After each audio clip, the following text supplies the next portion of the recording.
भरत चरित्र। भरत जी का श्री राम को लौटाने वन जाना। प्रातःकाल राजप्रसाद के आंगन में सारा नगर उमड़ आया। सभी को आशा बन गई कि राम सीता आज अयोध्या वापस आएंगे।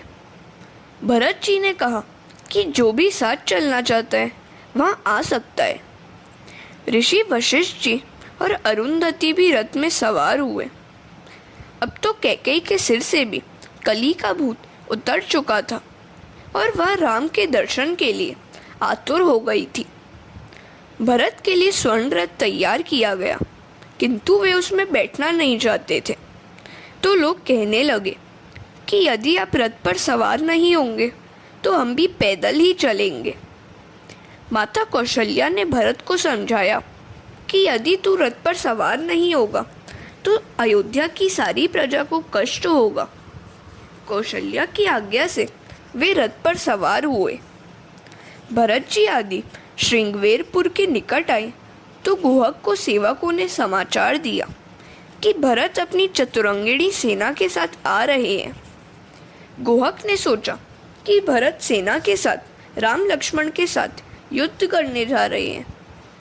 अगर ऐसा नहीं है तो सेना को भी क्यों साथ लाए हैं। गुहक ने भील सेना को आज्ञा दी कि किसी को भी इस पार आने न दिया जाए। एक वृद्ध भील ने गुहक से कहा कि भरत शायद रामचंद्र जी को मनाने के लिए आ रहे हैं। गुहक ने सोचा कि यह भी संभावित है, जल्दी से झगड़ा करना ठीक नहीं है। वे अपने मंत्री के साथ भरत से मिलने आए। सबसे आगे महर्षि वशिष्ठ जी का रथ था। गुहक ने उनको साष्टांग प्रणाम किया। वशिष्ठ जी ने भरत से कहा कि भरत, राम का अंतरंग सेवक गुहक तुमसे मिलने आया है। भरत की दृष्टि निर्गुण है। उनको प्रसन्नता हुई कि बड़े भाई का सेवक मिलने के लिए आया है। भरत के मनोभाव की परीक्षा के लिए राजा गुहक अपने सात्विक, राजसिक और तामसिक तीनों प्रकार की भोजन सामग्री ले आए। कंदमूल सात्विक भोजन है, मिष्टान्न राजसी भोजन है और मांस मदिरा तामसिक। इन तीनों में से जिस पर भरत की दृष्टि सबसे पहले आकृष्ट होगी वही भाव भरत के मन में है, ऐसा समझूंगा। किंतु देखिए तो भरत ने इन तीनों में से एक पर भी दृष्टि नहीं डाली, क्योंकि वे तो निर्गुण हैं। मनुष्य के मन की परीक्षा आहार विहार से हो सकती है। भरत के मुख से तो बस राम नाम उच्चारित हो रहा था। गुहक को विश्वास हो गया कि भरत जी लड़ने नहीं, मिलने के लिए ही जा रहे हैं। राजा गुहक ने भीलों को आज्ञा दी कि अयोध्या की प्रजा का भली भांति स्वागत करो। भील लोग तरह तरह के फल और कंदमूल ले आए और स्वागत किया। भरत जी ने गंगा जी को प्रणाम करते हुए कहा, माता, आज मैं कुछ मांग रहा हूँ। जोरी पानी बर मांगऊँ एहू, सिए राम पद सहज सनेहू। मेरी यही भावना है, मुझे यही वरदान दो। मुझे रामचरण प्रेम का वरदान दो। उनकी प्रार्थना सुनकर गंगा जी ने ध्वनित किया, तुम चिंता न करो, सभी का कल्याण होगा। गुहक ने भरत को वह अशोक वृक्ष दिखाया जिसकी छाया में श्री राम ने विश्राम किया था। भरत ने उस वृक्ष को भी प्रणाम किया। श्री राम की दर्भ की सेज देखकर उनका हृदय भर आया। मेरी भाभी को कितना कष्ट भुगतना पड़ रहा है। कैकेयी, इन सभी कष्टों का कारण मैं ही हूँ। सारी रात सभी ने वहाँ विश्राम किया। हरे कृष्णा। प्रभात हुआ तो भरत जी कहने लगे कि इस स्थान से रामचंद्र जी पैदल ही आगे बढ़े थे, अतः मैं भी पैदल ही चलूँगा। सभी के रथ आगे ले लो। आगे आगे सभी रथ चलने लगे और पीछे पीछे भरत, शत्रुघ्न और गुहक राज पैदल चलने लगे। भरत की दशा करुणाजनक है। वे शत्रुघ्न के कंधे के सहारे हे राम बोलते हुए आगे बढ़ रहे हैं। धन्य है भरत को, पिताजी से प्राप्त राज्य को अस्वीकार किया और बड़े भाई को मनाने जा रहे हैं। भरत की भक्ति दास्य भक्ति है। उनके जैसा बड़भागी और कौन होगा। भरत जी को रामचंद्र जी सदा याद करते हैं। जग जपू राम, राम जपू जेही। स्वयं ईश्वर जिसका स्मरण करे उसकी भक्ति सच्ची भक्ति कहा जाएगी। जीव ईश्वर को याद करे यह तो सामान्य साहजिक बात हुई, किंतु स्वयं ईश्वर जिस जीव को याद करते हैं उसे धन्य है, उसकी भक्ति धन्य है। भरत जी के पाँव में चलते चलते छाले पड़ गए, किंतु वाहन में न बैठने की उन्होंने प्रतिज्ञा ली है। वे सब प्रयागराज आए। भरत जी ने प्रणाम करते हुए कहा, तीर्थराज, मैं और कुछ तो नहीं चाहता, मात्र एक ही मांग है मेरी। अर्थ न धर्म न काम रुचि, गति न चहूँ निर्बाण। जन्म जन्म रति राम पद, यह वरदान न आन। लोगों ने भरत जी से कहा कि मुनि भरद्वाज के आश्रम में भी जाना चाहिए। भरत ने कैकेयी से कहा, कैकेयी, तुमने मेरे मुख पर कालिमा पोत दी है, मैं संतों को अपना मुंह कैसे दिखाऊंगा। तीर्थ का नियम है कि जब तक वहाँ साधु संतों का संग न किया जाए तब तक तीर्थ यात्रा फलवती नहीं हो पाती। भरत जी भरद्वाज मुनि के आश्रम में आए। मुनि ने भरत जी से कहा कि शोक न करो, यह तो सब ईश्वर की ही लीला है। तुम तो बड़े भाग्यशाली हो। भगवान रामचंद्र तुम्हें प्रतिदिन याद करते हैं कि तुम जैसा कोई भाई नहीं है। भ्रातृ प्रेम का आदर्श स्थापित करने के लिए आज तुम राम को मनाने के लिए जा रहे हो, यह अच्छी बात है। सभी साधना का फल राम दर्शन है। साधन करने से हमें राम दर्शन का लाभ हुआ, किंतु राम जी के दर्शन का फल तो भरत जी हैं। हम तुम्हारे दर्शन से कृतार्थ हो गए। राम के दर्शन के बाद में मैंने सोचा था कि उनके दर्शन का फल क्या मिलेगा। मेरी समझ में आ गया कि राम दर्शन का फल ही है भरत दर्शन। भरत जी ने वहाँ वार्तालाप किया। इन सभी अनर्थों और दुखों का कारण मैं ही हूँ। भरद्वाज ऋषि ने भरत से कहा, राक्षसों का वध करने हेतु ही रामचंद्र जी ने यह सारी लीला की रचना की है, अतः तुम्हें शोक नहीं करना चाहिए। भरद्वाज ने अणिमा आदि रिद्धि सिद्धियों का आवाहन करके भरत और उनके साथ आए हुए सभी लोगों का भली भांति स्वागत किया। राम जी के दर्शनार्थी भली भांति स्वागत होना कोई आश्चर्य की बात तो है नहीं। भरत के भ्रातृ प्रेम की परीक्षा लेने की इच्छा से भरद्वाज मुनि रात्रि के समय वहां आए। उन्होंने देखा कि भरत जी ने दर्भासन बिछाकर आसन किया है और नासिका पर दृष्टि स्थिर करके सीताराम का जप कर रहे हैं। अणिमा सिद्धि ने उनसे भोजन और विश्राम करने की विनती की, किंतु भरत जी ने कहा, राम मिलन के बाद ही मुझे सच्ची विश्रांति मिलेगी। भरत के राम प्रेम का वर्णन कर ही कौन सकता है। वाणी के सामर्थ्य के बाहर की वस्तु है यह। प्रातः काल में भरद्वाज फिर से वहां आए। सारी रात भरत ने शैया का स्पर्श तक नहीं किया था। भरत जी की ऐसी कठोर तपश्चर्या से मुनि का हृदय भर आया। बोल उठे, भरत दर्शन ही राम दर्शन का फल है। भरद्वाज मुनि ने बहुत सी सिद्धियां बताई, किंतु भरत जी उनमें नहीं फंसे। हरे कृष्ण। चक्रवाक और चकवी रात्रि के समय साथ साथ नहीं रहते। यदि इन्हें पिंजड़े में रखा जाए तो भी रात्रि के समय ये संयोग नहीं करते। ऋषि की परीक्षा लेने की इच्छा पिंजड़ा है। सिद्धियां भोग विलास की वस्तुएं चकवी हैं। भरत जी हैं चक्रवाक। भरत जी उन भोग विलास की सामग्रियों का मन से भी स्पर्श नहीं करते। जिसे भक्ति का रंग लग जाता है उसे सांसारिक भोग रोग समान ही लगते हैं। जब तक सांसारिक माया मीठी लगती है तब तक जीव को भक्ति का रंग नहीं लगता है। भोग और भक्ति एक ही स्थान पर रह नहीं सकते। लोग मानते हैं कि भक्ति करना बड़ा आसान है, किंतु भक्ति करना तो बड़ा ही कठिन काम है। यह 100 सिर का सौदा है, तभी नटवर से संबंध हो सकता है। जब तक मन संसार के किसी भी विषय सुख में फंसा हुआ है, भक्ति का रंग लग नहीं पाता। सांसारिक विषय सुखों का मन से भी त्याग करने पर ही भक्ति हो पाएगी। काम शब्द में 2 अर्थ हैं, 2 अक्षर हैं। क का अर्थ है सुख और आम का अर्थ है कच्चा, अर्थात काम का अर्थ है कच्चा सुख। काम सच्चा सुख नहीं है। काम को हृदय से निकाल बाहर कीजिए। हृदय के सिंहासन पर ठाकुर जी को पधराइए। एक सेठ का पुत्र वैश्या के चक्कर में फंसा हुआ था। सेठ ने उससे कहा, यदि तू इस कुसंग को छोड़ दे तो तेरा विवाह किसी अच्छी सी कन्या से हो पाएगा। पुत्र ने कहा, पिताजी, पहले मुझे वैसी कन्या मिलेगी तो बाद में मैं वैश्या को छोड़ दूंगा।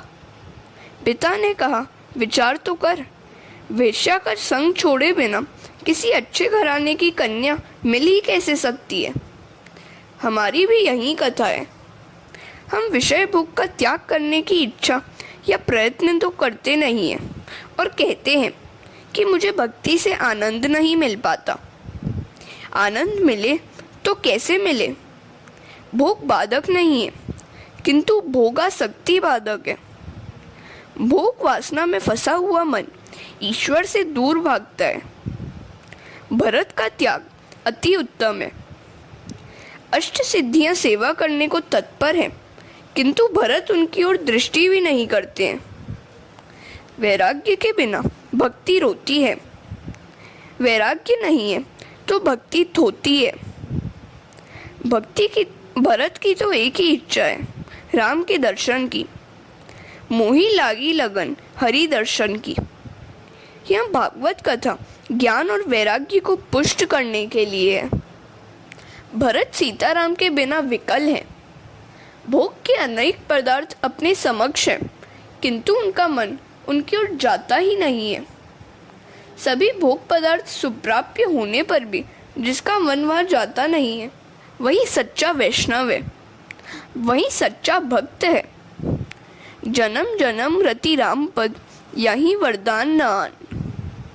भरत जी त्रिवेणी गंगा से भिक्षा मांग रहे हैं। मुझे और कोई इच्छा नहीं है। मैं मोक्ष नहीं मांगता। अर्थ, धर्म, काम की भी इच्छा नहीं है। अब तो मुझे राम दर्शन की ही इच्छा है। ज्ञानी पुरुष मुक्ति की इच्छा नहीं रखते। जो भक्ति रस में डूब गया है, उसे मोक्ष का आनंद तुच्छ लगता है। वेदांत कहता है, आत्मा तो सदा मुक्त ही है। उसकी और मुक्ति क्या है? भगवान मुक्ति तो देते हैं, किंतु भक्ति जल्दी नहीं देते। साधुगण भरत जी की प्रशंसा करते हैं। अपने वैराग्य से भी उनका वैराग्य श्रेष्ठ है। हरे कृष्णा। भरत जी आगे बढ़े। 10वें दिन उनका राम से मिलन होने जा रहा है। सूर्य नारायण अस्ताचल की ओर बढ़ गए। भरत सीताराम सीताराम बोलते हुए आगे बढ़ रहे हैं। चित्रकूट पर्वत दृष्टिगोचर हुआ तो लोग साष्टांग प्रणाम करने लगे। लोगों ने चित्रकूट की तलहटी में विश्राम किया। इधर सीता जी ने सपना देखा कि भरत जी हमसे मिलने आ रहे हैं। उनके साथ अयोध्या की प्रजा भी है। सास जी का वेश शोक सूचक है। राम जी ने सपने की बात सुनी तो कहा, यह स्वप्न मंगलमय नहीं है। कदाचित कोई दुखद समाचार सुनने पड़ेंगे। प्रातःकाल हुआ तो भरत जी ने पर्वत पर जाने के लिए वशिष्ठ जी से अनुज्ञा मांगी, किंतु वे व्याकुल होकर यह सोच रहे थे कि मैं अपना काला मुख राम जी को कैसे दिखाऊंगा। मुझे देखते ही वे मुख फेर लेंगे तो? नहीं, वे ऐसा नहीं करेंगे। वे मुझे अवश्य अपनाएंगे, किंतु यदि भाभी उन्हें मुझसे मिलने से रोक लेंगी तो? नहीं, वे भी ऐसा तो नहीं करेंगी। भरत जी सीताराम बोलते हुए जाने लगे। भीलों ने यह देखा तो दौड़ते हुए रामचंद्र जी के पास आए और कहने लगे, कोई भरत नाम का राजा आपसे मिलने आ रहा है, साथ में चतुरंगिणी सेना भी है। यही कारण है कि हमारे पशु भय से भाग रहे हैं। रामचंद्र जी सोच में डूब गए। लक्ष्मण के मन में प्रश्न जागा कि यदि उसे मिलने ही आना था तो अपने साथ सेना को क्यों लाया है। वैसे तो वह साधु सा था, किंतु राज्य प्राप्ति के बाद उसकी मति भ्रष्ट हो गई है। वह अपना मार्ग निष्कंटक करने के लिए ही आ रहा है। सत्ता मनुष्य को स्वार्थी और अंधा बना देती है। लक्ष्मण जी क्रोधित हो गए, किंतु रामचंद्र जी उन्हें समझाते हुए और शांत करते हुए कहने लगे, लक्ष्मण, भरत को यदि ब्रह्मलोक का राज्य प्राप्त हो जाए तो भी उसे सत्ता का मत प्रभावित नहीं कर सकेगा। भरत सा भाई जगत में न तो हुआ है और न ही होगा। भरत सीताराम का जप करते हुए आ रहे हैं। उनके प्रेम में तो चित्रकूट के पत्थर भी मानो सचेतन से हो गए हैं। भरत ने दूर से देखा कि राम आंगन में विराजमान है और ज्ञान वार्ता कर रहे हैं। सीता और लक्ष्मण सेवा में उपस्थित हैं। भरत असमंजस में है। मैं तो पापी हूँ, उनके सामने कैसे जाऊं? अपने आप को धीरज देते हुए भरत जी ने राम के निकट जाकर साष्टांग दंडवत प्रणाम किया। लक्ष्मण जी ने यह देखा तो रामचंद्र जी से कहा कि भरत आपको प्रणाम कर रहा है। रामचंद्र जी कहने लगे, कहाँ है मेरा भरत? उन्होंने भरत को उठाकर अपने हृदय से लगा लिया।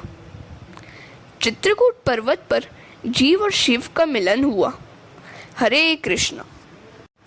चित्रकूट में भगवान लक्ष्मण और जानकी के साथ निर्वासित हैं। लक्ष्मण वैराग्य है, सीता जी पराभक्ति और चित्रकूट चित्त। तो भगवान वैराग्य तथा पराभक्ति के साथ चित्त में अंतर में विराजमान है। भरत जीव है तो मिलन के हेतु गया है।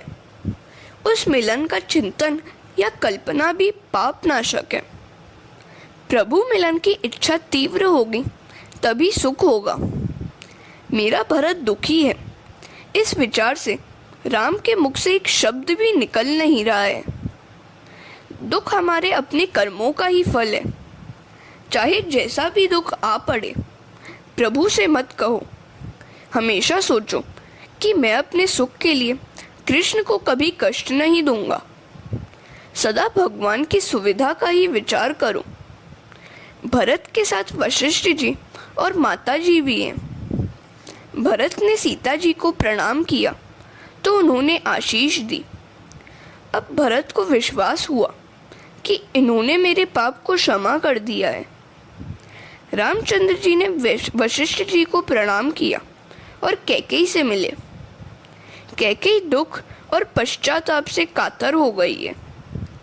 राम जी ने उसे समझाया, मन में कलेश न करो, आपका कोई दोष नहीं है, यह तो विधि की लीला है। वे सभी माताओं से मिले और सभी को धीरज बधाया। सास जी के दुख से सीता जी व्याकुल हो गई हैं, तो कौशल्या का हृदय सीता जी के तापसी वेश को देखकर भर आया है। कौशल्या ने दशरथ जी के महाप्रयाण की बात सुनाई। रामचंद्र जी विलाप करने लगे। पिताजी के प्रेम को याद करके वे रो दिए। रामचंद्र जी ने पिताजी का श्राद्ध किया। भरत को एक ही चिंता है कि राम सीता लौटेंगे या नहीं। मैं अपने मुख से इन्हें कहूँ भी कैसे? वशिष्ठ जी भरत की परीक्षा लेना चाहते हैं, सो उन्होंने भरत से कहा कि तू उनसे विनती कर।